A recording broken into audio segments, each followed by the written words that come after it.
मैं इस फील्ड से वापस चला गया तो इसका जिम्मेदार कौन होगा। अस्सलाम वालेकुम ग्रांड मिनवाले से फैजान गुलिस्तानी गजल पे हाजिर हूं। दोस्तों तासु दा वर्कआउट शांति क्लिप गोरी सीधी बातें मत करो मुझे, ठीक है ना। अगर मैं इस फील्ड से वापस चला गया तो इसका जिम्मेदार कौन होगा, आप लोग होंगे। नो दोस्तों तासु چې دینو دا ورکوټ شانتي کلیپ هم وره د ګلچاحت ماویه نو اوس نوې نوم چې دینو ماویه خلې دی اول چې دینو زوړ په خوانه چې کم نوم چې کم فیل کېونو هغه حساب سره ګلچاحت نو ډېر ښه خبره ده چې خپل نیم هم چینج کړو ماویه نوم ډېر ښه ښکلی نوم دی.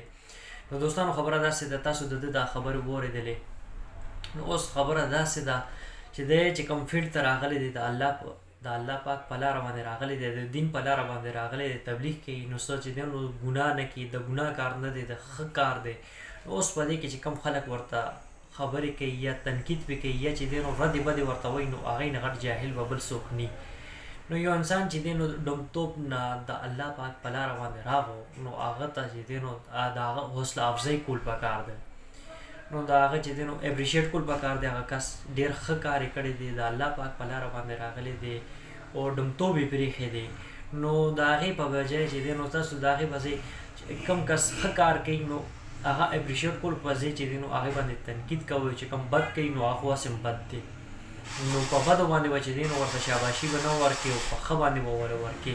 نو دلته کې الټا رواج دی.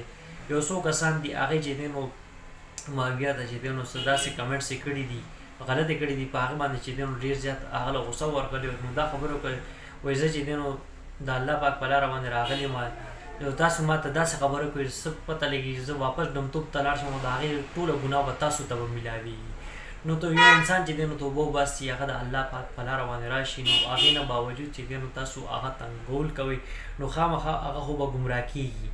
نو بجای چې دی نو هغه کس ګمراه کولو هغه چې دی هغه سره چې دی نو تعاون وکړي، نور ورسره تاسو بیخي چې ترې خاموشه شئ، ورته یو ذره خبره مه کوئ، شکر وباسئ بس د الله پاک په لاره باندې تللی دی. ډومتوب و فلانکې او ډینګړې هغه خبرې چې دی نو هېرې کړئ. نو دوستانو زما دا میسج دا پیغام او سپیشل چې دی نو یوسف جان چې زما اواز اوري نو هغه هم ته چې دی نو دا درخواست دی چې تاسو چې دی نو داسې په کسانو باندې اواز اوچت کړئ چې کوم چې دی نو ډومتوب پرېږدي او د الله پاک په لاره باندې راشي. تر اوسه پورې ستاسو ویډیو نه ده راغلی د ګلچاحت نه انټرویو هم نه ده اخیستی نو تاسو راشئ ګلچاحت نه انټرویو واخلئ او ډېر ښه کار به وي.